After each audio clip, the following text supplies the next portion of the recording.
It all began in a seaside with King Leif, telling the story of Sigurd in battle. He and his army were about losing when a strange woman appeared and began to take on the enemy's army. No man, woman, or foe could withstand her might, but the enemies were so many as the king and Sigurd were the last surviving warriors.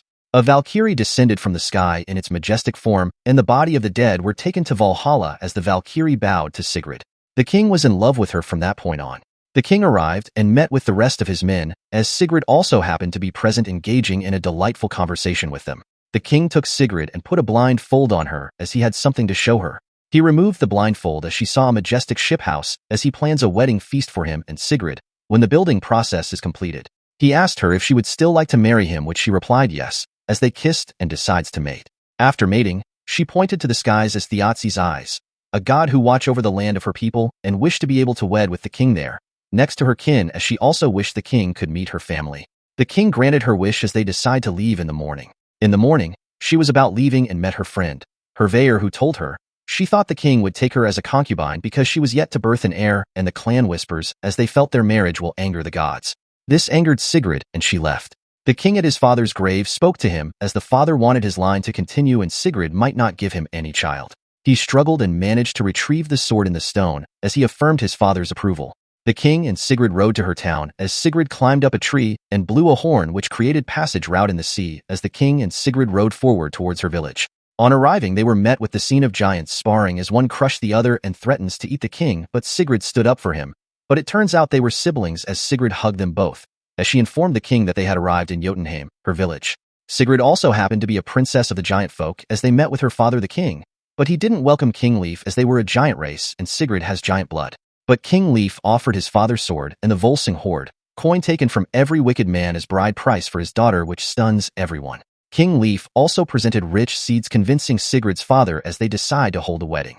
A wedding feast was held as King Leif drank with the giant folk as they chanted, "They fear no gods."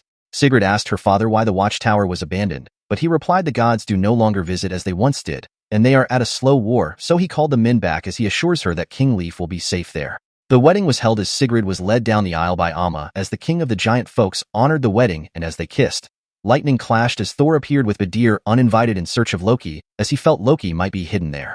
The giants weren't pleased with his presence, angering him as he strikes Sigurd's father and killed Amma. The king told Sigurd to leave with the children as the giants fought with Thor while King Leif took Sigurd and ran for safety. The giants were brutally crushed by Thor as he tore them apart, limb from limb. He crushed Sigurd's father as he murdered his wife while King Leif and Sigurd led the children to safety. Thor finished up Sigurd's father and rained lightning, crushing everyone as he asked his brother Bedir whether they were any survivors, and he lied that they were all dead.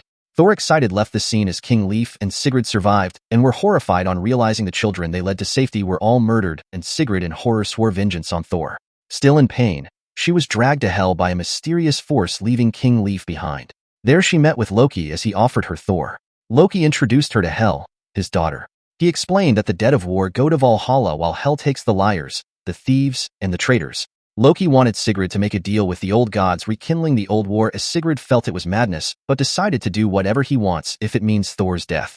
Loki instructed her to gather fighters destined for Hel and head out to Vanaheim.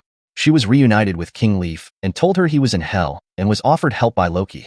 King Leif told her how important it is for her to grieve, but she had no tears to give, and being the last of her kind, she swore vengeance on Thor, and although she doesn't trust Loki, decides to give him a war as requested. They began gathering soldiers with nothing to lose as Hervair agreed to come with her. Egil, who was caught in bed with the chief's daughter, ran as he used a spell to divert their attention, but got caught by Leif and Sigurd and was also taken with them as they ventured towards the realm of said Kona, a goddess which could read their thoughts. Egil told her story how she ate her only child raw in quest for power, as Freya granted her the power to all that is. Still venturing, they were attacked by a wolf-like man and fought as Egil, a coward, hid and got bitten, but the witch took the man down before it inflicts further damage. She already knew of their plans as she invited Egil to heal his wounds. The witch introduced the wolfman to them as Ulf, born a bastard, but she now controls him. Egil stretched his hand, was healed by the witch, told him that his story was not entirely true as she was said Kona's child and was loved dearly by her mother, but with time the truth got filled with lies. The witch followed them on their quest as King Leif felt Sigurd is going meddling with strange beings, but Sigurd, realizing they were still unable to defeat Thor, seeks to meet a dwarf in Nidavellir who might give them an edge. They were denied entrance and attacked by the dead speak as Loki intervened, honoring their deal, as he restrained the dead speak and opens its mouth as it speaks a riddle, which the wolfman answered as the gate of the dwarf was opened and they went in. They arrived and waited as the dwarf, and Vari arrived, and after brief introduction, he knew Sigurd had been to hell and back and wanted a god-killing weapon as he asks them to follow him. He took them to his armory as he wanted souls in return. Sigrid, wishing to pay any price to kill Thor, picked the weapon called Antel and sealed her fate. Some others picked their weapon as the dwarf warns that if the weapon senses hesitation, the warrior burns alive. Sigrid tried preventing, but King Leif sealed his path and picked a weapon. The dwarf decided to come with them, adding to their number.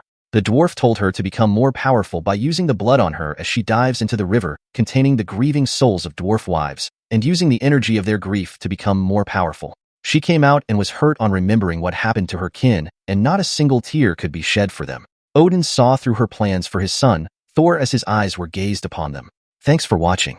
Watch out for more episodes of the series, Twilight of the Gods, on its Mythical, and in the meantime, subscribe to our channel for more mind-blowing recaps like this.